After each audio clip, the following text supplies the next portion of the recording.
que lleva por título Mobility Patterns and Experiences of the Middle Classes in Globalizing Age, The Case of Mexican Migrants in Australia. Es un libro que la autora misma refiere que es parte de su trabajo de investigación doctoral, y más adelantito ella nos va a explicar muy bien de qué se trata, pero yo solamente aquí, en mi función de tratar de moderar y darle la palabra a nuestros invitados con los cuales nos sentimos muy honrados, quiero empezar justamente dándole la muy cordial y cálida bienvenida a Silvia Giorgiuli, presidenta del Colegio de México. Muy bienvenida, Silvia, muchas gracias por estar con nosotros. También a la funcionaria de la Embajada de Australia en México, Estela Parker. Bienvenida, Estela, muchas gracias por acudir a este acto universitario que nos importa mucho a todos. Igualmente a nuestro colega del PRIM de la UNAM, Fernando Lozano Asensio, bienvenido, muchas gracias por participar. Y por supuesto a la profesora Laura Vázquez, autora del libro que ahora nos reúne a todos. Qué bueno que estamos compartiendo esta mesa. Antes de iniciar, quisiera agradecer la presencia de nuestro secretario general de la UNAM, el doctor Leonardo Lomelí, exdirector de la facultad, profesor nuestro, de la directora de la Facultad de Ciencias Políticas y Sociales de la UNAM, y de muchos miembros de nuestra comunidad académica de la Facultad de Economía. Entonces, sin más, yo quisiera señalar que la facultad verdaderamente está de plácemes al presentar un libro con este tema que tanto preocupa en la coyuntura actual en que nos encontramos, que es importantísimo en sí mismo y que nos debe de seguir inquietando desde el punto de vista de política pública y también ocupando en términos de investigación aplicada en nuestra facultad. Por lo cual, adelanto un agradecimiento a Laura para que nos haga, nos obligue en buena lid a continuar atentos con el asunto ligado a las migraciones, que no solamente, este libro es el caso, no solamente se refieren a aquellos migrantes que de manera obligada, por no encontrar empleo o una oportunidad adecuada de sobrevivencia en su país donde nacieron, en este caso México, se vieron expulsados literalmente por razones económicas para buscar futuros en otros lugares, sino que de manera un poquito menos apresurada, menos angustiada, tomaron decisiones igualmente de buscar futuros académicos y laborales para residir en otras naciones, preocuparse por su formación profesional, su mejoramiento académico y finalmente por tomar una opción como dilema de si regresan a nuestro país o se quedan en donde están ya encontrando nuevas vidas. Es el caso de este libro interesantísimo que justamente con estos patrones de movilidad y las experiencias que las clases medias tienen en otros espacios no mexicanos, en particular el caso de mexicanos en Australia, nos remite a las preguntas obligadas de si estamos preparados para enfrentar estos desafíos de la globalización, que importan mucho, sobre todo, según nos refiere en diferentes momentos del libro Laura, como tema de investigación y de debate público. Sin más, quiero ir dando alguna muy breve nota de biografía académica de quienes comentarán el libro. Una vez que vayan tomando la palabra, le quisiera solicitar muy atentamente, si estamos de acuerdo, a nuestra invitada de la Embajada de Australia en México, si inicia los comentarios. Entonces quisiera decir que Estela Parker funge hoy, o tiene la función de ser vicejefa de misión y consejera de la Embajada de Australia en México, y esa función la tiene desde octubre del año pasado, y antes tuvo como encargo público ser directora adjunta de la oficina del Estado de Victoria en el Ministerio de Relaciones Exteriores y de Comercio de Australia. Ella tiene, digamos, un recorrido muy amplio. No quisiera detenerme mucho en cada caso, pero realmente nos da mucho gusto que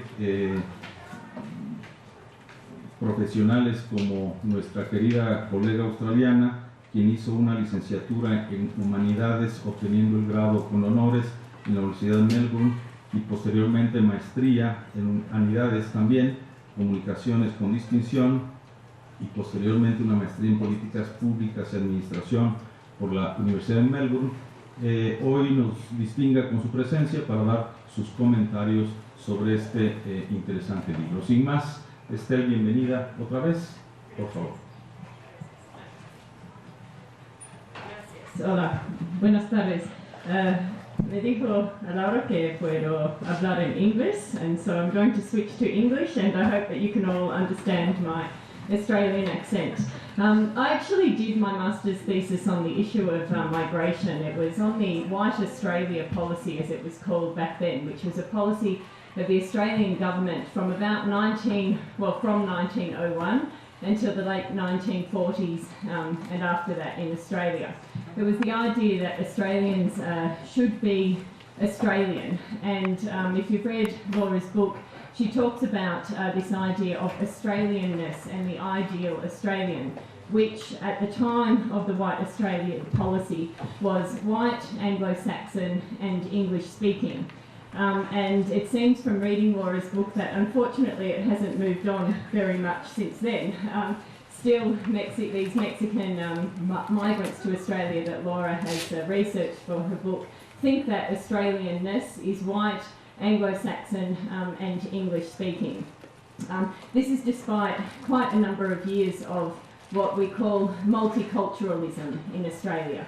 That is a policy of successive Australian governments since the early 1970s, and certainly with great emphasis since the 1980s, that Australia is a country built on migration and with a number of different cultures inside of it, but still holding on to common values of democracy, of freedom of expression, the rule of law, and so on. So I found this book incredibly interesting to read. I'm a third generation Australian, that is, my grandmother and her husband and my mother, who was then 3 years old, moved to Australia from the Soviet Union, from Ukraine, in 1949. They were part of a great wave of immigrants to Australia following the Second World War, when the Australian government still held on to a policy of multicultural assimilation, whilst embracing what then became more of a looser, if you like, definition of what a white Australia policy meant. But importantly, back then, it was still white. I'm going to offer a couple of personal reflections on the book, if you don't mind, and then take you through very quickly a bit of a history of Australia's immigration policy. I couldn't help but compare the experiences described in Laura's book by middle-class Mexican migrants to Australia today with the experience of my grandmother and her husband. And I think from that perspective there are a lot of similarities between their experiences, although the policy context and the historical context in which these two groups arrived in Australia is very, very different. Certainly the personal circumstances of my grandmother were very different. She was a refugee, she was fleeing the Soviet Union at the time. The Mexican migrants that are coming to Australia today certainly have a lot more agency in where they choose to live. But what resonated with me was the similarities. One aspect that I know all too well is the desire by many people who move to a different country to retain their sense of identity and to retain a connection and form communities. And I think this is a great contribution of the book because it says to me a lot about identity and how it's constructed. Certainly against the other, in this case the host community, but also along the fault lines of socio-economic status, of culture, and of course of professional status, which I thought was very interesting to note. So this book, I think, makes a valuable contribution to the discussion of migrant identities in the context of contemporary globalisation, which was not a term that was used when my grandmother and grandfather arrived in Australia in 1949. Another similarity, of course, is the difficulties in finding what the people perceive to be Australian friends, this elusive Australianness, which I think is common amongst the experience of migrants.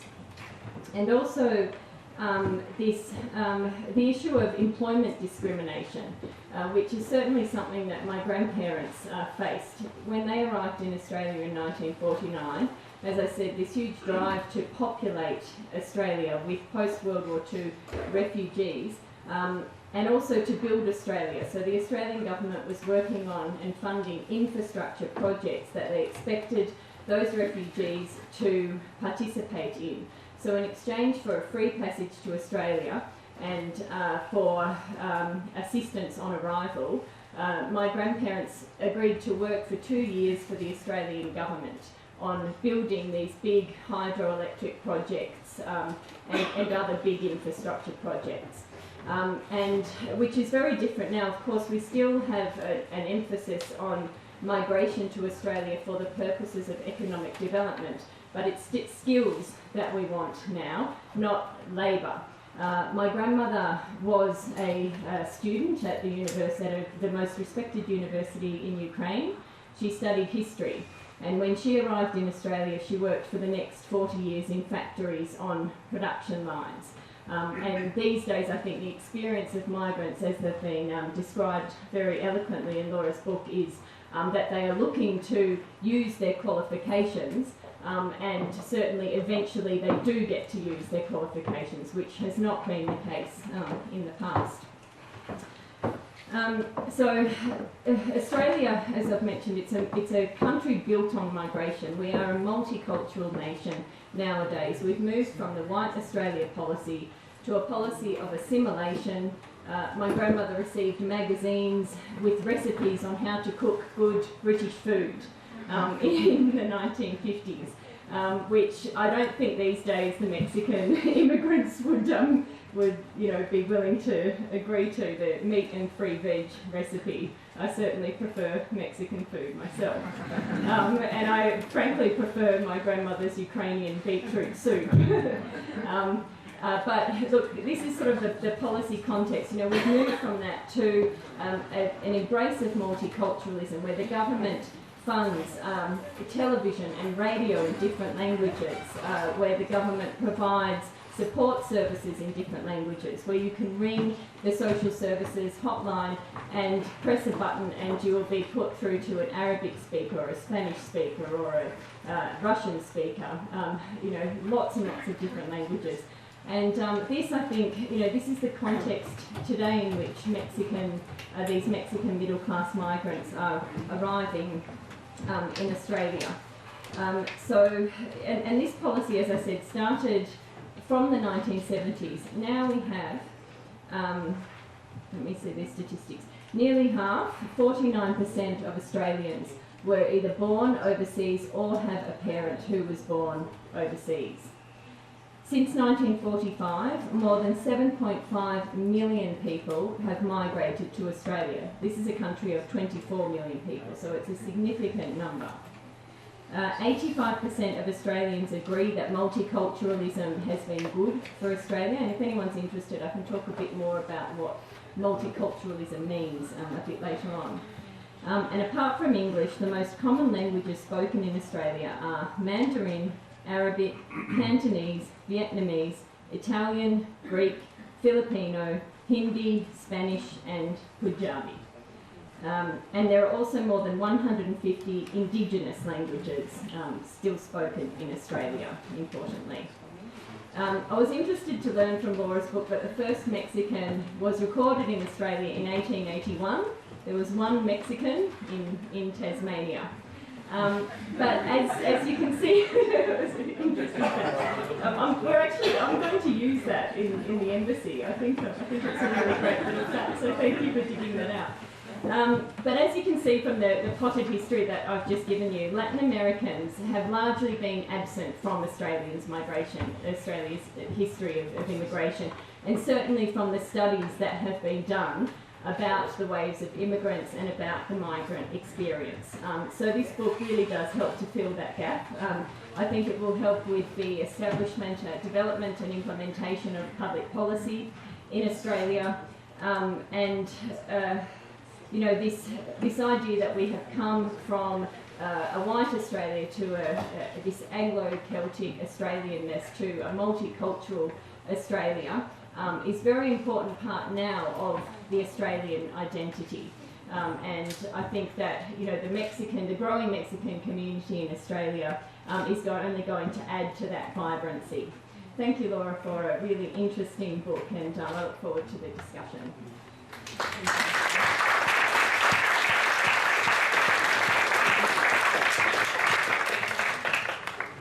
Muchas gracias, Estela. Evidentemente todos estaremos ansiosos de tener el libro. Para desgracia, por el momento, tenemos aún muy pocos ejemplares, pero lo podemos conseguir en Amazon. Así que está disponible en Amazon, espero que lo consigamos pronto. Fernando, muy atentamente te diría que dieras tus comentarios, pero antes quisiera referir que tenemos el gusto de recibirle aquí en la facultad quien nos visita del CRIM, del Centro Regional de Investigación Multidisciplinar de la UNAM, donde coordina el área de investigación sobre migración y transformación social y el seminario de la UNAM sobre estudios de migración.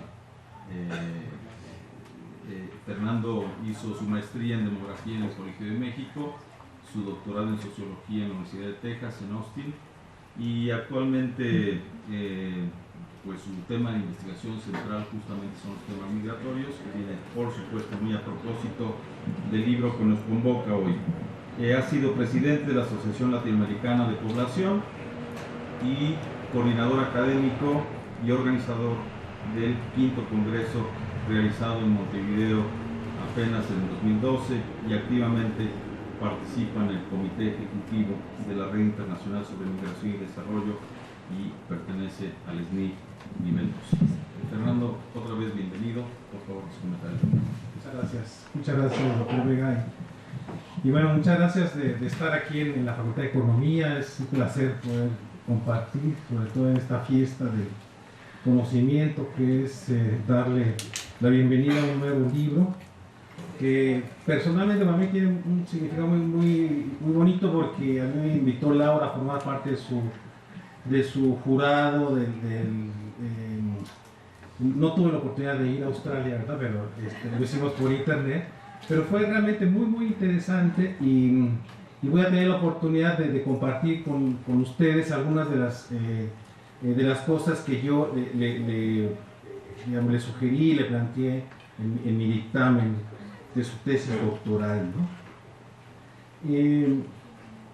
Este libro constituye una contribución muy importante a la literatura de la migración internacional, no solo porque es un estudio pionero de la migración mexicana a un nuevo destino, como es el caso de Australia, sino también porque aborda un tema poco explorado en México, que es el de la migración calificada, pero desde una perspectiva analítica muy sugerente, que es de la perspectiva de clase, en este caso de las clases medias.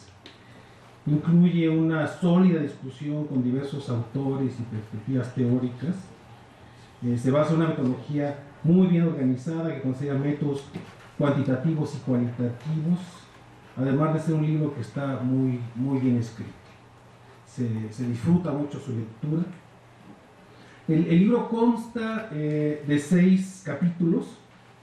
El primero es básicamente el examen del contexto de origen, el examen de qué está pasando en México y los procesos mexicanos que están de alguna manera ligados a esta salida de profesionistas mexicanos. El segundo capítulo habla sobre las razones de la migración a Australia, o sea, por qué Australia específicamente como destino. El tercer capítulo es sobre el plan migratorio de los migrantes calificados cuando salen del país y cuando llegan a Australia, si el plan es quedarse, si el plan es regresar.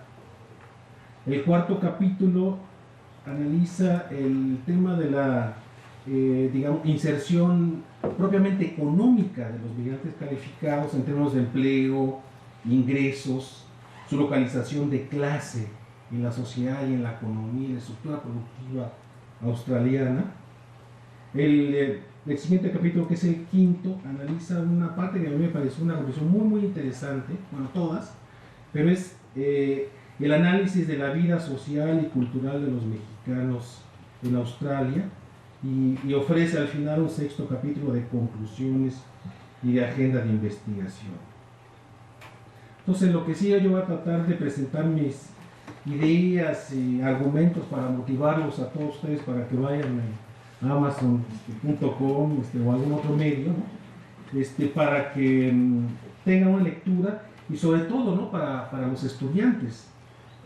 Cuando una tesis doctoral se transforma en un libro, es realmente un material muy valioso para la docencia, para la investigación, para el desarrollo del conocimiento en general, pero también para ver cómo se hace una tesis de doctorado. Y este es un muy buen ejemplo de cómo se hace una tesis doctoral. Bueno, entonces yo voy a rápidamente hablar de algunos puntos. El primero, sobre este argumento de que se trata de un estudio pionero. El estudio de la migración mexicana internacional en general, y en buena medida de la migración calificada, se ha concentrado en el corredor México-Estados Unidos. No exclusivo, pero la producción en buena medida se ha concentrado en este corredor, ¿no? Esta situación está relacionada con la larga historia de la migración mexicana hacia ese país, que lleva más de un siglo, y porque representa el flujo migratorio internacional más importante del mundo. Sin embargo, por ejemplo, en el año 2000, el destino del 98% de la migración mexicana a Estados Unidos se concentró precisamente en ese país.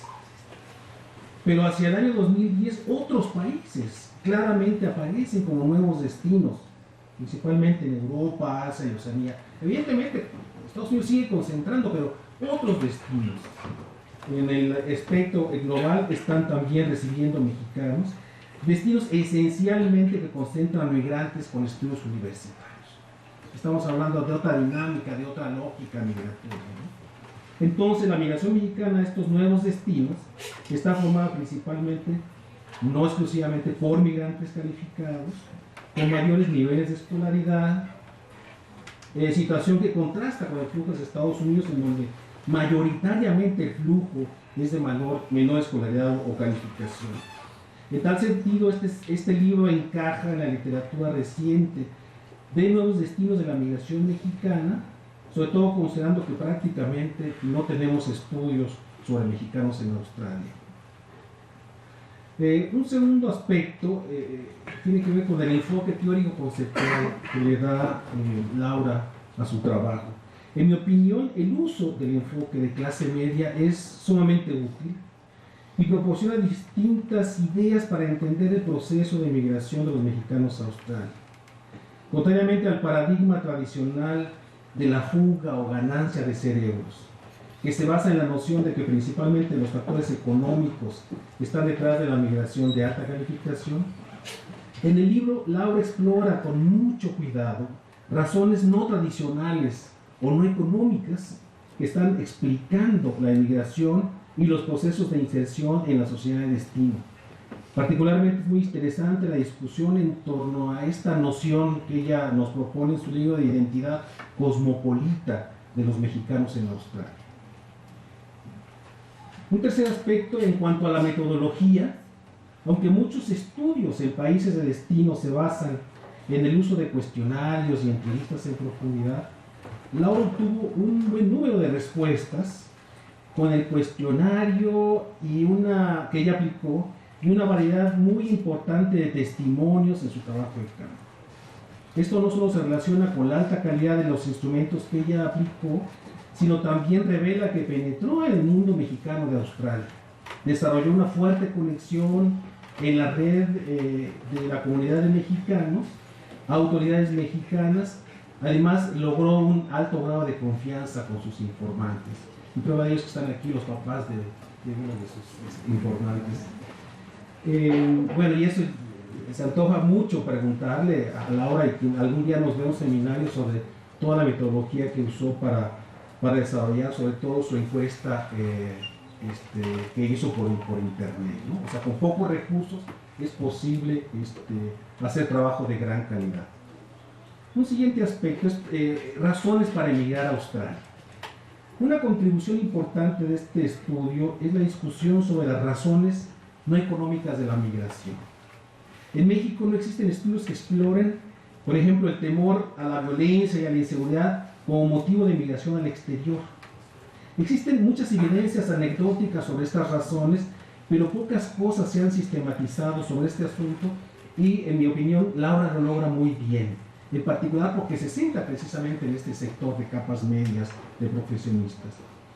A pesar de que existen estudios que exploran la relación entre migración internacional y delincuencia en México, los hallazgos de este libro sugieren lo contrario, es decir, que no existe necesariamente una relación directa entre violencia, inseguridad e inmigración internacional. En este sentido, el estudio hace una importante contribución a la discusión de estos procesos. Así que finalmente lo que tenemos que plantear es que no hay una relación directa y única entre un proceso y otro, ¿no? Un quinto aspecto que yo quisiera señalar o resaltar del libro se trata sobre el proceso de incorporación de los mexicanos en el mercado de trabajo y en la sociedad australiana. Es muy sugerente el argumento de Laura en el sentido de que el contexto de origen de la clase media de los migrantes mexicanos se refiere a sus calificaciones formales o a sus ocupaciones profesionales, les permite acceder a la sociedad australiana de clase media dominante, ¿no? Esto incluso ha sido muy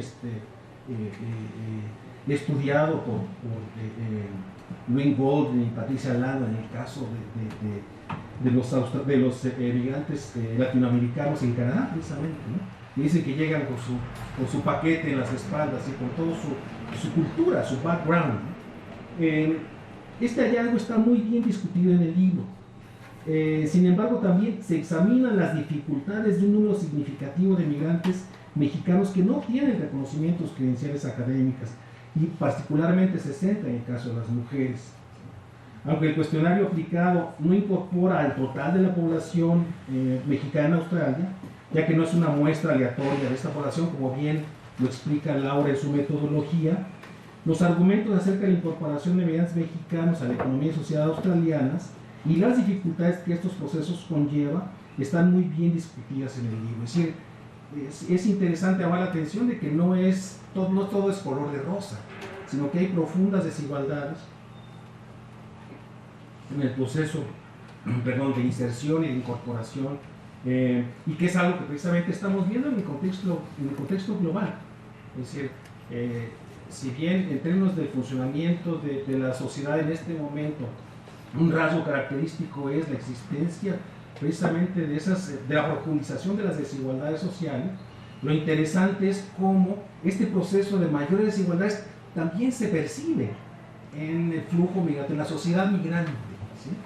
Y bueno, el trabajo de Laura es un ejemplo de la existencia de esas desigualdades, y si bien se reconoce la existencia del caso de Australia como una política abierta a la inmigración, bueno, hay también tensiones y contradicciones que es importante resaltarlas y que tienen que ver con las dificultades del proceso de inserción laboral y sobre todo de las mujeres, ¿no? Hay un aspecto que lo quisiera resaltar, que se lo comenté a Laura en el dictamen, que es acerca de la posibilidad de hacer réplica de este estudio, ¿sí? No lo comentamos en ningún momento, pero yo le decía que la estrategia analítica, la metodología y los conceptos de esta investigación podrían ser replicados creativamente en otros países, por otros investigadores y grupos de estudiantes, donde las características culturales, sociales y económicas de la comunidad migrante sean similares al caso australiano, ¿no? En la actualidad, la diáspora mexicana de migrantes altamente calificados se está dispersando progresivamente en todo el mundo, y este trabajo ofrece varias herramientas conceptuales y metodológicas que podrían ayudar a realizar estudios similares en otros contextos, o también en otros colectivos de migrantes latinoamericanos, no solo mexicanos, ¿no? Y en tal sentido, bueno, yo le veo un enorme potencial desde el punto de vista, como mencionaba, la colega de la Embajada Australia, del análisis de las políticas migratorias, aunque no es el centro del análisis del libro de Laura, es muy importante, digamos, profundizar en estas políticas de alta demanda de migrantes calificados, como es el caso de Australia, Canadá, ¿sí? Y sobre todo, como también se mencionó en la mesa, el análisis de políticas públicas de los países de origen, específicamente, ¿no? Las políticas de países como el nuestro, que se plantean el vínculo con las diásporas calificadas y como una forma de mantener, digamos, vínculos y fomentar los lazos entre el país de origen y sus propias diásporas calificadas, ¿no? Bueno, en tal sentido, estas, digamos, comentarios, contribuciones, opiniones, espero que los motiven a leer este maravilloso y importante libro que se suma, pues, definitivamente a la literatura sobre migración internacional y migración calificada global. Muchas gracias.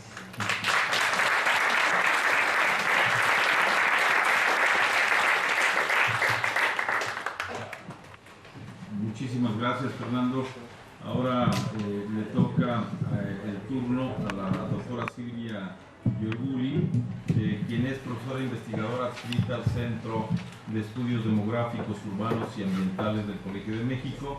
Ella dirigió este importante centro, el CEDUA, que digo que es muy importante porque lo conocemos varios muy de cerca y lo seguimos en sus publicaciones y programas académicos también.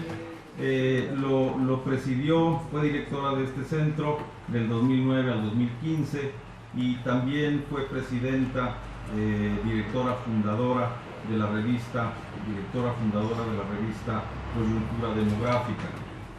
Silvia es demógrafa, estudió sociología en nuestra UNAM, maestría en demografía en el Colegio de México y doctorado en sociología en la Universidad de Brown, Providence, Estados Unidos.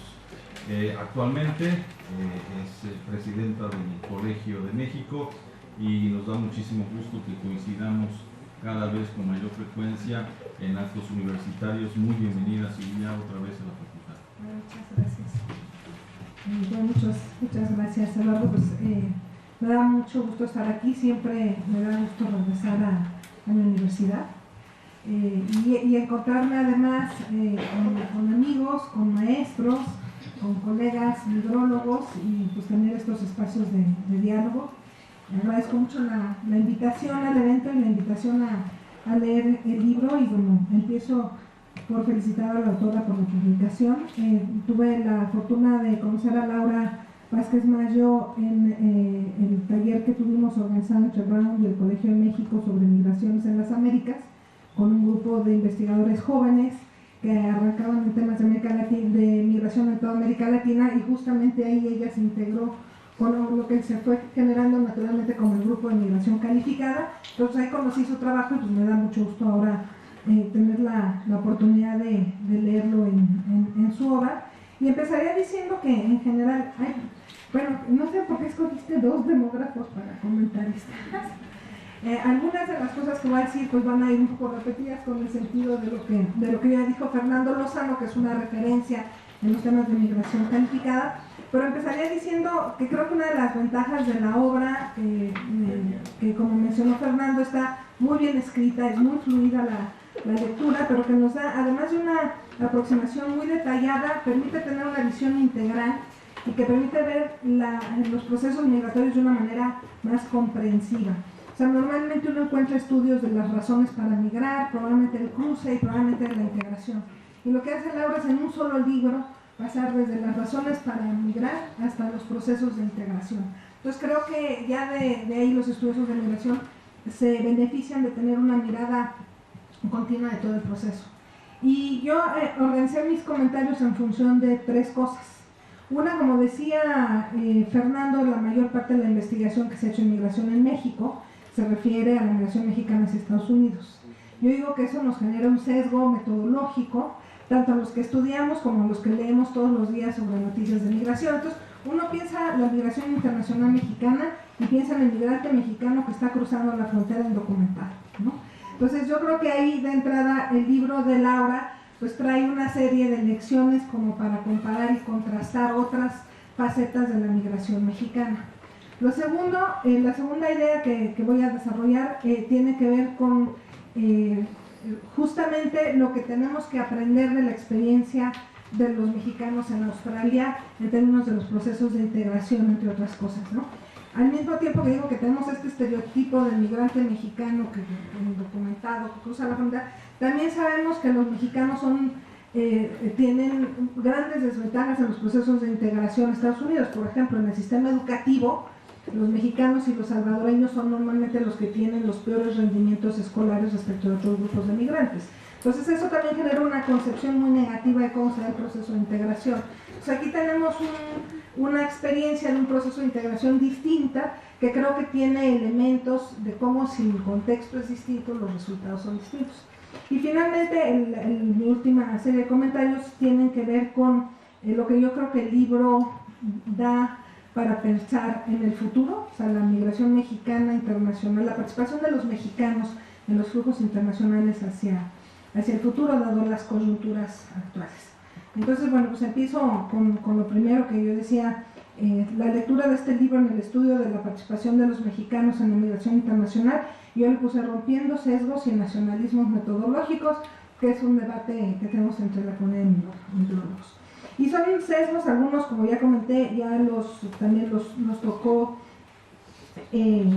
Fernando, que empiezan con esta visión del migrante mexicano internacional, poco calificado, vulnerable y además expulsado, literalmente expulsado por la falta de oportunidades laborales en México, con una migración que empieza con un origen económico, con pocas opciones y que toma otras connotaciones como la migración familiar, pero después de que se dio esta primera parte de la migración económica. Y eso es lo que nosotros tenemos normalmente en la mente cuando estamos estudiando la migración internacional de los mexicanos. La migración por orígenes, por razones laborales y vinculada en etapas posteriores a la reunificación familiar. Como ya se mencionó, el libro presenta que, bueno, en realidad cuando los mexicanos deciden migrar puede haber también una diversificación de razones. Muy claramente el de seguridad, y ahí retomo lo que decía Fernando, que a veces es un tema que no se quiere hablar, que tanto la seguridad es una razón para dejar el país, porque aparece claramente, huir del crimen organizado, pero también las expectativas y la propia trayectoria profesional y el tema de la mejora en la calidad de vida y esta idea un poco de la migración también, que está más cercano a esta idea de aventura o en inglés la palabra es entrepreneurs, ¿no? O sea, los aventureros que se lanzan y empiezan una aventura. Y en una cuestión en donde, como decía, bueno, no lo dijo Fernando, pero uno de los ejes de la discusión de Laura también es discutir con las teorías de la migración y lo que las teorías de la migración te dan hasta ahora. Y entonces de repente encuentras un contexto donde tienes diferentes razones que no solo tienen un anclaje económico, y bueno, en la Facultad de Economía decir que la migración no solo tiene razones económicas, pues tiene más fuerza.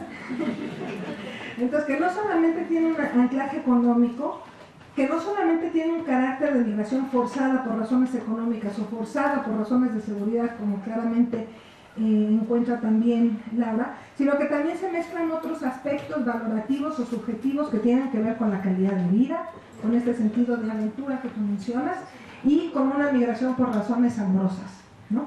Que en otros estudios, por ejemplo, de migración latinoamericana lo encuentras más, pero en el caso de la mexicana lo encuentras menos, pero que está claramente mencionada la migración por matrimonio. Y además esta idea en el sentido que al mismo tiempo que es una migración exitosa en lo general en términos de su proceso de integración al mercado de trabajo australiano, no está exento de tensiones, como ya se mencionó, pero cómo hay esta negociación en la que está decidiendo entre la familia y el trabajo, la calidad de vida y el arriesgar la poca o mucha seguridad que se tiene en el lugar del destino. Y creo que eso es un aspecto interesante, sobre todo cuando uno lo discute desde la perspectiva de las teorías de la migración. A lo que se suma, ahora sí lo que mencionó Fernando, es movernos de las teorías de la migración económicas y basadas, por ejemplo, en las diferencias entre la población con mayor o menor calificación, a una explicación de la migración que considera la importancia de la clase, en este caso la clase media, como uno de los factores explicativos que uno no encuentra en las teorías tradicionales de push and pull, ¿no? De expulsión y de atracción, o de las razones para migrar. Como mencioné, y voy al segundo punto, en una perspectiva comparada, creo que hay varios aprendizajes a partir de la lectura del libro. Y uno es, por ejemplo, un poco, ella no lo menciona así, pero yo lo leo así, uno de los ejes de las teorías de la migración, y que está otra vez influenciado con que son teorías que nacen de los marcos teóricos más amplios de la economía, pues es el eje en la idea de la elección racional, ¿no? La idea de que la migración es una elección racional, y a partir de ahí vienen los diferentes marcos teóricos. Como ya mencioné, esta conjunción de diferentes ideas, de proyectos, de valores subjetivos, de negociaciones entre la familia y a lo mejor una estabilidad laboral, pues quedan cortas frente a este concepto de la elección racional. Pero también el trabajo presenta, yo creo, elementos para usar otro aspecto de las teorías de la migración que tiene que ver las redes. Entonces nosotros sabemos, por ejemplo, que la migración mexicana se sostiene en las redes. Entonces se va el padre, luego se va el hijo, luego se va el primo, y las redes son canales muy importantes de información, dirían los economistas, además abaratan los costos de la migración, ¿no? Etc. Y aquí lo que ella nos está diciendo, nos está hablando de un marco que no depende tanto de las redes, ¿no? Que depende sí de los recursos, de los recursos que se tienen en el origen, en términos de capital económico, pero sobre todo en términos de capital humano, y que tanto el proceso de la decisión como el proceso de integración se da con un mayor peso de estos aspectos frente a la migración mexicana a Estados Unidos, que depende mucho de las redes familiares, por ejemplo, ¿no? Entonces ahí creo que son elementos interesantes. Yo mencionaba que una de las lecturas que yo creo que se puede hacer de los libros que para mí me parece más interesante es que el modelo australiano siempre se toma como ejemplo del modelo multicultural en términos de políticas migratorias, ¿no? Frente a un país que dice, bueno, yo acepto migrantes, pero tienen que ser todos como aquí somos y hablar este idioma, y el modelo australiano es un modelo que facilita la ciudadanía y que además se autodefine como multicultural, como bien lo mencionó Esther. Pero lo que es interesante es que en este contexto lo que nos cuenta Laura es que tú usas la palabra fits in, ¿no? Tú dices, bueno, sí, los mexicanos no es un proceso totalmente lineal ni fácil, pero se ajusta y además tienen algo que ofrecer. Y entonces, mientras que en el caso de la integración de mexicanos hacia Estados Unidos estamos hablando de los obstáculos, por ejemplo, del sistema educativo, de la falta de acceso a movilidad laboral, etcétera, aquí estamos hablando más bien de otros aspectos que tienen que ver otra vez con la mediación entre el trabajo, las trayectorias laborales, la calidad de vida, entre aceptar, por ejemplo, una movilidad ocupacional descendente a sabiendas de que tienes una ganancia en términos de movilidad social respecto al país de origen. Y un aspecto que ella no lo dice, pero que yo también lo leí así, que son las particularidades del proceso migratorio en una etapa del ciclo de vida. Porque al final de cuentas se está hablando, la mayor parte de la migración se concentra en población joven. En el caso de la mexicana hacia Estados Unidos, la primera migración ocurre entre los 15 y los 29. Aquí, en el caso de los entrevistados de Laura, ocurre cuando están estudiando licenciaturas o posgrados, o un poquito, son todavía adultos jóvenes. Y entonces ella habla de un aspecto de maleabilidad y fluidez que se da justamente porque son jóvenes en una etapa inicial de sus trayectorias laborales o de sus trayectorias familiares. Y bueno, el otro aspecto que me parece que es muy interesante es el manejo de la identidad, porque como mencionó bien Fernando, la identidad, o sea, se habla de la identidad cosmopolita de las clases medias mexicanas en un mundo globalizado, ¿no? Y otra vez hay una parte en donde se negocia esta visión, esta posibilidad de proyectar como opción la migración a destinos nuevos, como es el australiano, esta idea de intermatrimonio que también te habla de una apertura, pero al mismo tiempo la mexicanidad como una reacción y como una reafirmación en el mismo proceso de integración, ¿no? Entonces son como las contradicciones y tensiones que uno encuentra en esta migración. Y bueno, finalmente yo decía que el libro da también para pensar hacia el futuro en el contexto que vivimos hoy, en donde la migración, para mal, no para bien, pero está en el centro de muchos debates. Y entonces ahí vienen, como yo sé que este es un proyecto que Laura va a seguir trabajando, yo voy a recuperar preguntas que son viejas discusiones con mis colegas que trabajan en migración calificada, pues quedan como aspectos que yo creo que hay que pensar. Por ejemplo, si uno piensa que México, o sea, pongámonos en un escenario optimista, la escolaridad va a ir aumentando en México, vamos a seguir siendo un país con mayor educación, ¿qué tanto los jóvenes mexicanos se van a ir proyectando hacia la migración internacional como una opción? ¿No? Ahí queda un país que es muy móvil, porque es muy móvil en su historia, como decía Fernando, más de 100 años de historia. ¿Qué pasa cuando tienes más población escolarizada y qué tanto se proyecta para insertarse en este canal que se define como migración calificada?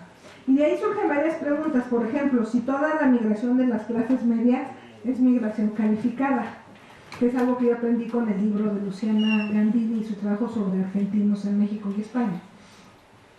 La otra, me sumo a lo que decía Fernando, que tanto lo que estamos observando en el caso australiano se repetiría si uno hubiera experiencias en otros países de destino de la migración mexicana, como Europa o Canadá, por ejemplo, ¿no?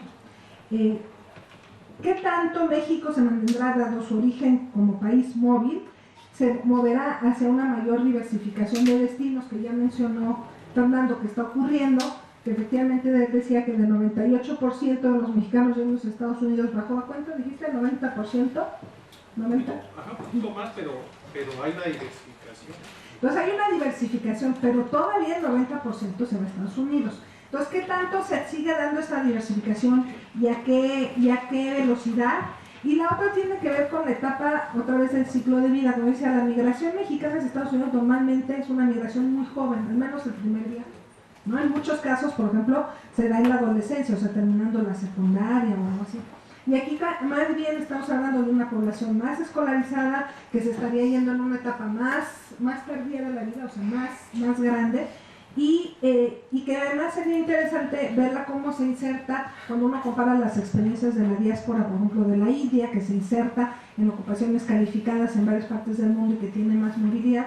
Pensar si los mexicanos irían hacia allá combinando esta larga tradición de migración con este escenario optimista de mayor escolarización.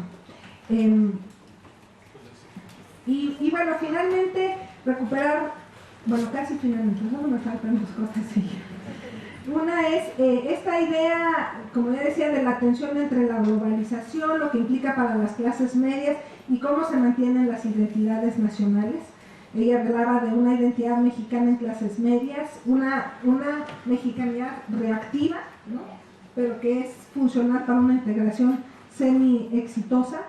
Pero es bien interesante porque uno de los temas, o sea, en el texto está planteado esta contradicción, ¿no? Entonces, una clase media cosmopolita, pero al mismo tiempo muy mexicana, ¿no? Pero por otro lado, uno piensa, si a esto le sumas, por ejemplo, que los hijos van a ser dobles ciudadanos de México y Australia, ¿no? Y si los padres están muy preocupados porque los hijos efectivamente mantengan su mexicanidad. Entonces estamos generando un grupo de población que va a tener dobles ciudadanías, que va a ser de aquí y de allá, que va a estar mezclando esta parte de la cosmopolita con dobles nacionalidades, y creo que ahí hay un panorama muy interesante para ver qué va a pasar hacia arriba. Y ahora sí, casi finalmente, una de las discusiones cuando uno habla de migración calificada es si la migración calificada es una pérdida o no para México, ¿no? O sea, estamos perdiendo gente formada, calificada, o si no, y ese es un debate que los especialistas en migración calificada no han encabezado mucho. Entonces Laura dice literalmente que no todo está perdido. Dice, y recupera un poco la discusión, no la desarrolla mucho, pero sí quedan ahí elementos para la discusión en donde se combina, por ejemplo, esta contradicción entre las intenciones, o sea, dice cuando se llega está con la intención de regreso, ¿no? O conforme va pasando el tiempo, pues como que se diluye un poco la intención de regreso. Entonces, bueno, una dice, ahí como país de origen México le interesa, ¿cómo le interesa fomentar que si la intención de llegar a Australia al principio es temporal, le interesa fomentar que esa migración calificada regrese? Si no lo vemos como pérdida de capital humano, ¿cómo buscamos una mayor circulación o vinculación o mantener los vínculos transnacionales con esta comunidad en el extranjero? Y bueno, yo creo que la discusión es especialmente relevante en un momento en donde tenemos una migración calificada específica, como sería el caso de los Dreamers, que bien podemos ver como una migración calificada con una opción de retorno, y uno de repente las preguntas que dicen, bueno, retorno a México, ¿y a qué van a regresar?, ¿no?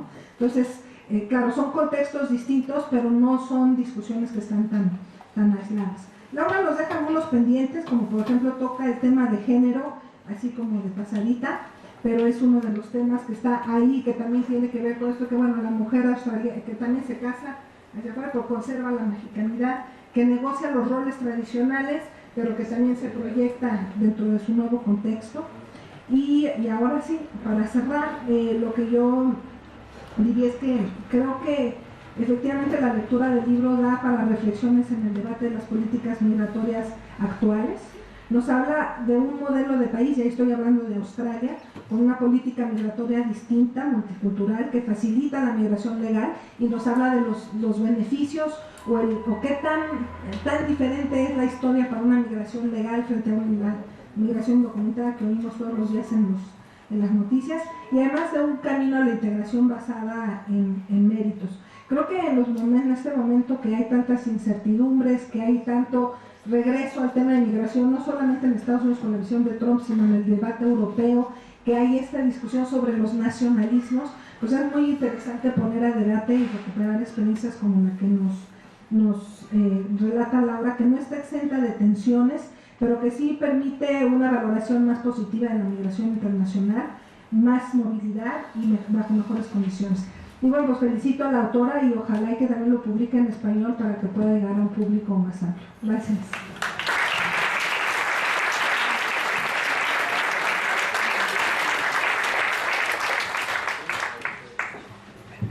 Muchísimas gracias, Silvia. Muchas gracias también, Fernando, Estela, por los comentarios que evidentemente nos dan argumentos adicionales para releer el libro o interpretarlo de mejor manera, y para quienes no lo tengan por las razones que ya expresamos, que no han llegado aún los ejemplares impresos en número suficiente como para empezarlo a divulgar de manera adecuada, pues que lo lean, y con estas reflexiones y comentarios que hemos recibido de Estela, Fernando y Silvia, tenemos también preguntas adicionales que hacerle al propio libro y a la autora.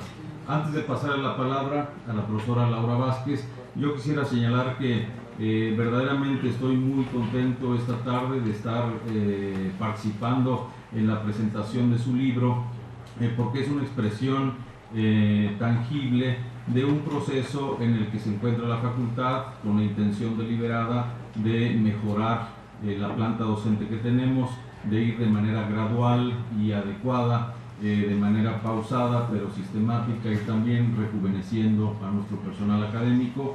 Y Laura es un ejemplo entre 13 muy recientes casos que tenemos en la facultad de incorporación mediante su programa de incorporación de jóvenes académicos de la UNAM, y que por fortuna de manera muy reciente, después de haber estado en ese subprograma 2 años y medio, más o menos,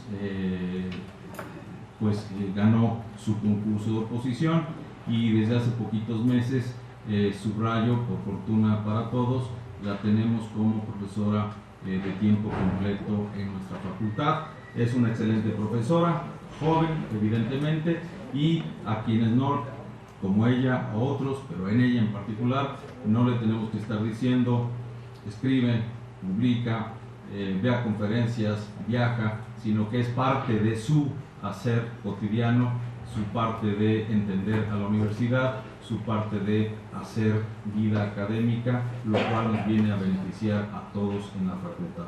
Laura es egresada de nuestra escuela, de nuestra Facultad de Economía, hizo su doctorado en la Universidad Gales del Sur de Australia, y pues como ya dije, estoy muy contento también porque así como con el Colegio de México tenemos una coedición, un proyecto editorial compartido, UNAM-Colmex, en donde profesores de nuestra facultad e investigadores del Colmex han publicado ya libros muy importantes.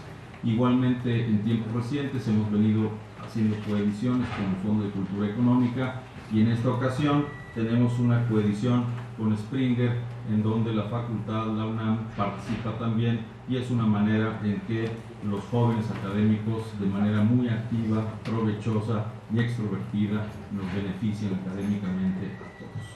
sin más, esperamos tus palabras, que tú misma nos digas de qué va tu libro. Muchas gracias. Muchas gracias. Pues primero quiero agradecer a los tres comentaristas y también al director de la Facultad de Economía por pues, sus muy generosos comentarios y también muy generosos al haberse tomado el tiempo de leer y bueno, de estar aquí, ¿no? Yo sé que para todos ustedes tienen una agenda muy apretada, lo digo, bueno, incluso yo, una joven académica, también a veces tengo la agenda muy apretada, entonces lo valoro muchísimo que estén aquí y que se hayan tomado el tiempo para leer y para comentar, ¿no? También agradezco muchísimo que estén pues, muchos de mis alumnos, eso me da mucho gusto verlos, y a mis ayudantes, y a tantos profesores que fueron mis mentores y que están aquí, ¿no? Entonces les agradezco mucho a todos, a toda esta comunidad de académicos que estén presentes. En particular, quisiera, bueno, la forma en que quiero abordar esta réplica, comentario, es a modo de agradecimientos, pero también haciendo énfasis en algunos de los puntos que tocaron los comentaristas. Entonces, a lo mejor no tendrá mucha forma mi comentario, pero lo que quiero hacer es pues comentar sobre los comentarios, ¿no? En particular, quisiera agradecer mucho a Estel que esté aquí y que haya compartido con nosotros su experiencia personal, ¿no? Yo creo que para los que estudiamos migración, las experiencias personales valen muchísimo y yo no sabía que ella venía de una familia de inmigrantes de Ucrania y bueno, es un proceso muy distinto, ¿no? Evidentemente, como ella ya nos platicó, y sobre todo me pareció pues muy halagador para mí que dijera que este libro hace una contribución a las políticas públicas y que ojalá tenga un impacto en las políticas públicas en Australia, ¿no? Yo creo que una parte importante de hacer un estudio de este tipo, económico, sociológico, no sé, conozco menos otras disciplinas, pues es poder influenciar, tener alguna clase de influencia en las políticas públicas eventualmente, no solamente tratar de entender el fenómeno, sino pues si hay problemas tratar de mejorarlos, ¿no? Entonces yo creo que sí, a ver, lamentablemente ella mencionaba que yo en el libro digo que la política multicultural de Australia pues no ha sido tan multicultural como los australianos quieren creer, porque pues yo lo digo por lo que los mexicanos en Australia me dicen y por lo que yo viví ahí, ¿no? Y entonces ellos saben que nunca van a ser australianos porque ni ellos ni la gente que los rodea, tanto los australianos, blancos, anglosajones, etcétera, no los considerarán, aunque tengan el pasaporte, la ciudadanía, etcétera, los van a considerar australianos, como tampoco los otros. O sea, los chilenos no van a considerar nunca a los mexicanos como australianos y así, ¿no? Y ellos mismos tampoco se consideran australianos. Entonces, no solamente la política multicultural consiste en esto, en considerarse australiano, ¿no? Es una política bastante más abierta, pero sí pareciera, en el estudio que yo hice y los casi 5 años que viví en Australia, que hay jerarquías sociales y hasta arriba están estos australianos blancos anglosajones y detrás vienen los demás, ¿no? Los que llegan a estar en un nivel más o menos similar a esos anglosajones australianos serán los de países avanzados, donde principalmente es gente blanca, ¿no? Y de alguna manera pues los británicos ahí tienen preferencia, pero los alemanes, por ejemplo, ¿no? Y los franceses no estarían muy por debajo de esa jerarquía social. Pero bueno, esto habría que estudiarse con mucho más detalle, ¿no? Esto yo lo he comentado con otros colegas en Australia que han trabajado con otros grupos. Yo solamente me enfoqué en términos de la investigación a mexicanos, pero conozco las experiencias tanto por amistades, etcétera, como por los trabajos académicos de otras personas, ¿no? Entonces, bueno, pues eso en cuanto al comentario de y como ya se dieron, o sea, bueno, como ya mencionaron todos, y además está en el título del libro, uno de mis principales intereses es el de estudiar las clases medias. Y yo quería platicar a modo de anécdota qué es lo que me llevó a estudiar las clases medias. Y cuando yo estudiaba aquí en la Facultad de Economía, trabajé en una consultoría económica en Siren. Y en esa consultoría, una vez los dos jefes en la consultoría han sido profesores de la Facultad de Economía en diferentes momentos, y egresados además, León Bendesky y Víctor Godínez. Y recuerdo que en alguna ocasión, esto es en 2003 por ahí,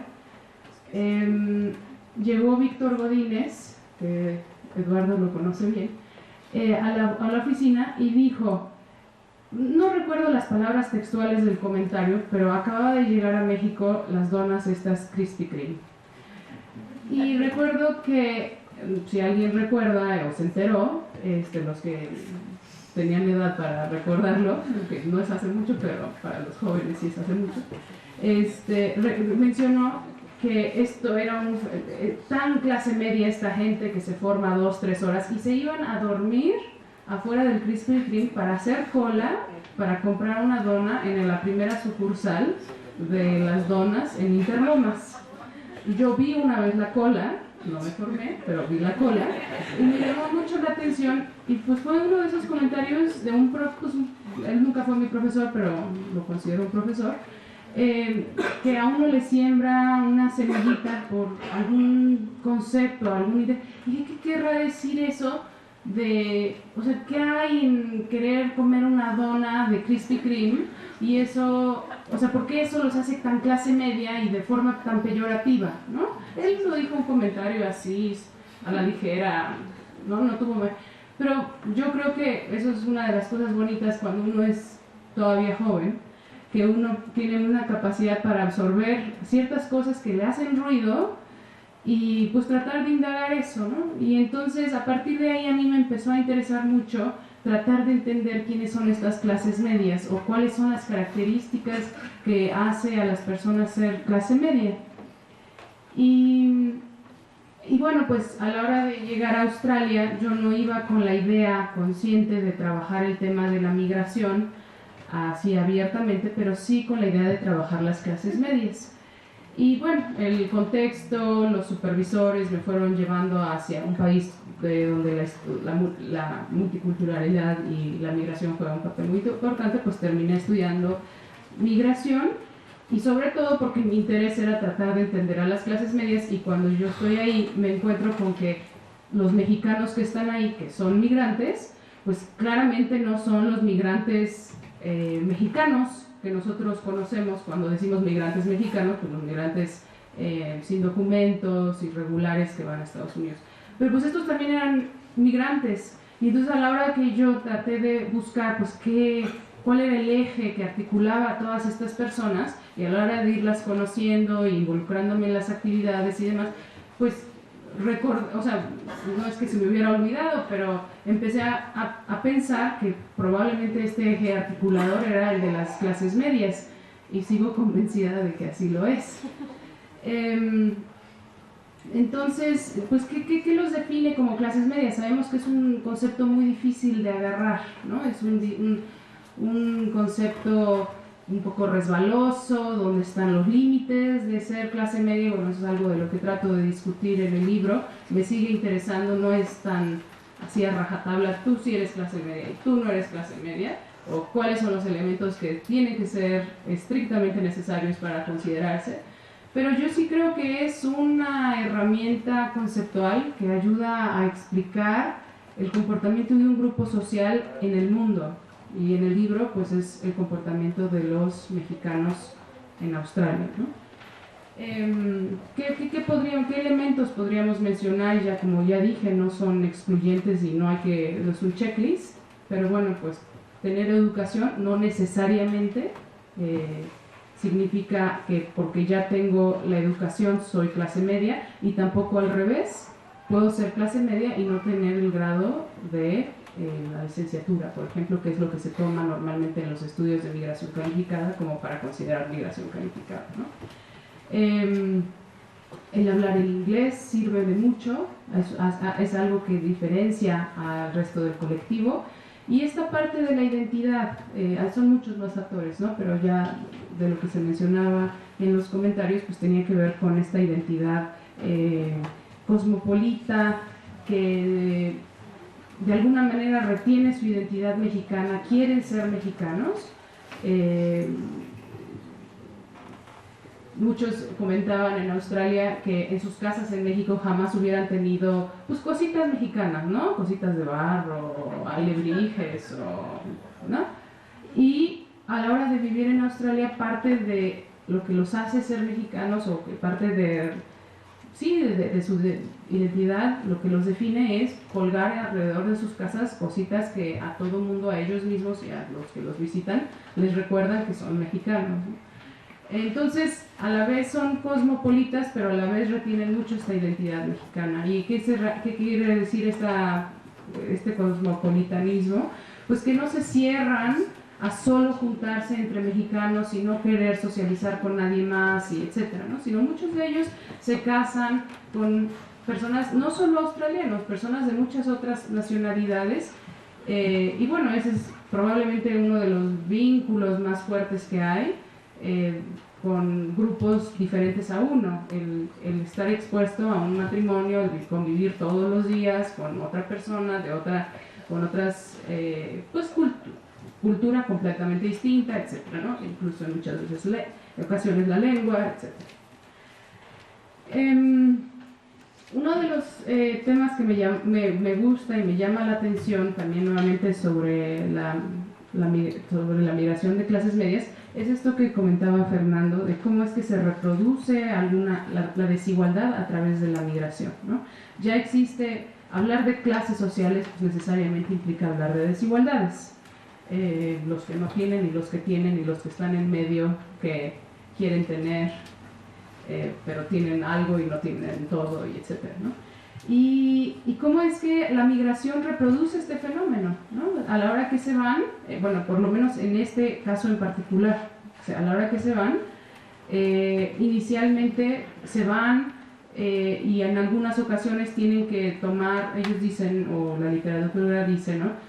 Dar pasos hacia atrás, ¿no? Como bajar en su escala social, pero después este grupo retoma su nivel y no es exactamente equivalente, ¿no? Hay cosas que se pierden y hay cosas que se ganan, y ellos están muchas veces conscientes de eso, y entonces cuando uno les pregunta cuál es el balance de esto que ganas y pierdes, la mayoría dicen que ganaron en muchos aspectos, pero no en clase social.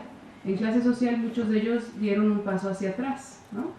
Entonces eso también me parece que es interesante. Ahora, respecto a la réplica de estos estudios, pues ya estamos en eso.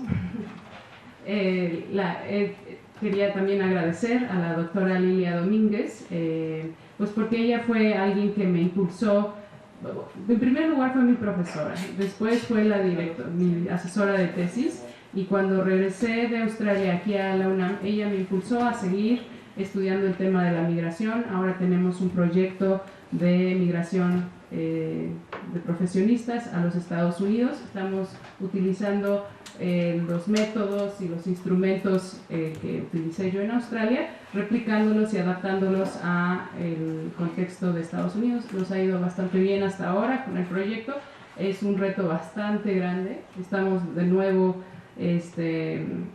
pues contribuyendo a esta amplia literatura de migración México-Estados Unidos, pero dentro de la migración calificada, que es menos estudiada, ¿no? Y también sé que aquí en la UNAM, no sé en otros lados, pero en la UNAM la doctora Ana María Aragonés con Humberto Salgado trabajan la migración calificada a países escandinavos. Entonces ya empieza cada vez a haber más, poco a poco, estudios que tratan de entender a estos mexicanos calificados que se van a otros lugares, ¿no? Quería también retomar uno de los comentarios que hizo Fernando, de que él fue uno de los fue un miembro del comité del jurado de mi doctorado, y bueno, desde entonces él conoce mi trabajo, y desde que yo regresé a Australia, no nos conocíamos, sino por los procesos como son los jurados en Australia. La universidad decide a qué académicos alrededor del mundo le envían la tesis para que la evalúen, y bueno, a él lo escogieron, y cuando yo regresé a México, pues lo quise conocer para darle las gracias, y él pronto me dijo, ¿por qué no publicas tu tesis? Y yo te puedo recomendar con este editor, de la editorial Springer, y pues me pareció muy buena idea, y pues hasta ahora, ¿no? ya son varios años que es un proceso largo, pero pues también le agradezco mucho a Fernando, pues que gracias a él tuve el contacto con la editorial, y gracias a él pues me abrió las puertas con el editor, y este libro se pudo pues llevar a este término, ¿no? Finalmente. Ahora, también agradezco mucho los comentarios y me hace reflexionar en muchas cosas la doctora Silvia Yorguli. Ambos, Fernando y Silvia, mencionaron el tema de la violencia, el crimen, la inseguridad. La verdad es que yo antes de irme no pensaba que ese fuera a ser un tema tan relevante, y cada vez que estudio más el tema me doy cuenta que sí no es el factor, pareciera que no es el factor determinante, pero sí entra en la ecuación, ¿no? Y frecuentemente en las narraciones de las personas de por qué emigran, el tema de la migración, el tema de la violencia o del crimen, etcétera, juega un papel importante. Sí, efectivamente son jóvenes estos mexicanos de los que yo estoy hablando, y en general yo creería que en buena parte del mundo, cuando hablamos de migración calificada, pues son jóvenes, ¿no? Gente que todavía tiene unas raíces poco arraigadas, no han tenido hijos, etcétera, y pues pueden tomar sus maletas e irse. Es más difícil cuando uno ya está más grande y va echando raíces y decidir irse. Obviamente, cuando hay factores que a uno lo expulsan, como la guerra, la persecución, etcétera, pues es otra historia, ¿no? Pero en estos casos es gente joven que yo encontré que la mayoría tenían buenos trabajos en México, o buenas vidas en México, como sea que eso se pueda medir, ¿no? Y un factor importante fue el factor de la aventura, ¿no? Y este factor de la aventura pues está relacionado con la edad.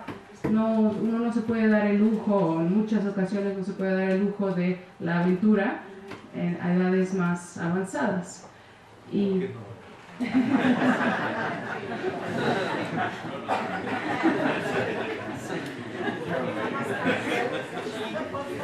porque ya los hijos van a la escuela, porque hay que pagar la hipoteca de la casa, porque, ¿no? O sea, yo creo que la vida se hace más porque los padres ya están viejos y hay que cuidarlos, etc. Yo pensaría que eso es probablemente una... Por supuesto que la gente lo hace, ¿no? Y sobre todo el lujo que tenemos nosotros de ser académicos, pues podemos irnos de nuestros años sabáticos, pero pues sabemos que volvemos, ¿no? Y entonces se lleva uno a sus pollitos y los mete en las escuelas en otras partes del mundo y les da las experiencias y demás, pero pensaría yo que es más fácil, y además pues, creo que la evidencia lo muestra, que la mayor migración de profesionistas se da entre más jóvenes son, ¿no? Y quisiera mencionar el tema de la pérdida o ganancia de cerebros, o bueno, pérdida o ganancia de... Si este fenómeno representa una pérdida o una ganancia, y como ya detectó la doctora Silvia Yorguli, no es un tema que está completamente abordado, y que la verdad es que yo no me he hecho una idea completamente concluyente, y creo que la razón es porque ni siquiera tengo evidencia contundente de si esto representa una pérdida o una ganancia. ¿Por qué digo que no? Pues el estudio que yo hice no ayuda a responder esta pregunta, ¿no? Así de manera contundente, si representa una pérdida o una ganancia. Uno podría pensar, bueno, representan una pérdida porque se educaron en México, México les dio pues todo, aunque se fueran sus padres, de forma privada, pública, de la forma que sea, pero su país de origen fue ese país el que les otorgó ese capital humano que tienen, ¿no? Y bueno, cuando se van, pues se explota, se hace uso de ese capital humano en otro lado. Pero una de las cosas que yo encontré en este estudio es que muchos de estos mexicanos, pues pasan dos cosas, como también lo mencionó la doctora Silvia Yorburi. Muchos de ellos se van no con la idea de irse permanentemente, sino con la idea de irse de manera temporal y volver. Y nuevamente esto refuerza la idea de la aventura. ¿No? Y pasarla bien un par de años, conocer el otro lado del mundo, otra cultura, mejorar el inglés, ¿no? Y regreso. Son los años lo que hace que la gente vaya echando raíces en el nuevo lugar y pues que se convierta efectivamente en una salida más permanente y entonces podríamos entenderla como una pérdida. En muchas otras ocasiones la gente sí vuelve y a lo mejor ni siquiera es un retorno programado, a veces son las empresas las que los traen, o sea, creo que es difícil no sé, o sea, dónde ponerle en el tiempo el corte para decir, bueno, hasta aquí regresaron tantos y qué clase de retorno tuvieron, etcétera, ¿no? O sea, creo que eso es difícil de hacer. Ahora, también hay muchas remesas, o así lo dice la literatura, remesas sociales, remesas culturales, etcétera, que también ocurren, ¿no? ¿Y qué clase de contribución es esa al país de origen? Yo creo que, no sé, o sea, la verdad es que no sé qué tanto representa una pérdida o una ganancia. También hablar de pérdida cuando en nuestro país hay tan poco formación, creación de empleos formales, pues no sé si también representa una pérdida, ¿no? Que estas personas se van. Y hay un tema que no mencionaron los comentaristas, pero que a mí me parece importante, que creo que siempre mete un poco de ruido, es el tema ético. Que si hicieron bien o mal, que si le están quedando bien o mal a su país de origen, que si es una forma de traición o no a México, ¿no? Que si son malinchistas por haberse ido. Y esto es algo de lo que se discute en el libro, y que pocos fueron los casos en los que encontré que la gente no quisiera saber más de México y que no le interesara volver, pero sí existe, sí lo encontré, y la mayoría de los casos ellos mismos narraban que se refuerza su amor por México, ¿no? por su nacionalismo. Yo creo que a la hora de confrontarse con el otro es cuando se dan cuenta de quiénes son, de su cultura, etc. Y entonces valoran más el origen, o a modo de añoranza también, ¿no? Bueno, quería también agradecer, perdón por el desorden en las ideas, pero quería agradecer mucho a la Facultad de Economía. Decía el director que es una fortuna tenerme a mí como profesora de tiempo completo. Pues la verdad es que la fortuna es para mí, es un verdadero privilegio poder trabajar pues en una institución tan noble y donde se me permite hacer lo que a mí me gusta, y bueno, esto de los viajes y de organizar cosas y publicar, bueno, a veces puede ser estresante, pero es un verdadero placer. Yo lo comento muchas veces en clase, cuando yo he trabajado en otros trabajos que no han sido académicos, cuesta trabajo ir a trabajar. Y aquí no, yo le tengo mucho cariño a la UNAM y a la Facultad de Economía, y para mí es un verdadero gusto poder estar aquí. También, bueno, decía yo, quiero agradecer a la Facultad de Economía, representada en este momento por el maestro Eduardo Vega, pero también quería agradecer al director anterior, a Leonardo Lomelí, que fue pues, uno de los que tomó la decisión de contratarme, y ambos me impulsaron a lo largo de estos años a publicar el libro, ¿no? Cuando yo mencioné pues, de que había hecho mi tesis de esto, y etcétera, Ambos me han brindado muchísimo apoyo para la publicación de este libro y para muchas otras cosas, para todos mis proyectos académicos. Entonces, pues yo les agradezco mucho. También quería agradecerles a mis ayudantes, a David Flores, a Rodrigo y a Karen, pues porque han mostrado una ayuda constante y comprometida para sacar estadísticas, para hacer resúmenes, hacer gráficas, embellecer cuadros, encontrarme bibliografía, ¿no? Todo, muchísimo trabajo está detrás de este libro, pero también detrás de la vida cotidiana de ser un profesor en la Facultad de Economía. Entonces, yo les agradezco a ellos mucho, y se los he dicho ya en otras ocasiones, su compromiso, una altísima responsabilidad que han mostrado obtener, y también su humor, porque es parte de lo que me gusta de mi trabajo, ¿no? Llegar a mi cubículo y pues que haya 3 jóvenes entusiastas donde se hacen chistes y nos la pasamos bastante bien. Bueno, y finalmente quería agradecer, la verdad es que fue una sorpresa enorme para mí, que ahorita al comienzo de la presentación se acercaran a mí los papás de Óscar Torres, uno de los participantes en Australia. Lo que yo hice fue, una vez que estaba el libro, compartirles a todos aquellos que participaron en mi estudio. Fueron alrededor de 282 personas, para ser exactos, que respondieron mi cuestionario, y como el 70% dejaron sus datos porque les interesaba ser contactados para la segunda fase del estudio, y etc. Entonces a ellos les mandé la información del libro, y pues he recibido muchos correos felicitando, agradeciendo, etc. Y bueno, la verdad es que me da mucho gusto que, bueno, Óscar les haya dicho a los papás, y que los papás se hayan tomado la molestia de venir aquí. Pues ojalá que esta presentación les ayude probablemente a ustedes a entender un poco mejor lo que ha pasado su hijo, ¿no? Porque pues está hasta el otro lado del mundo, y a veces, me imagino, no se sabe muy bien cómo les va y por qué les va y cómo entender este fenómeno, ¿no? Pues eso sería todo. Muchas gracias.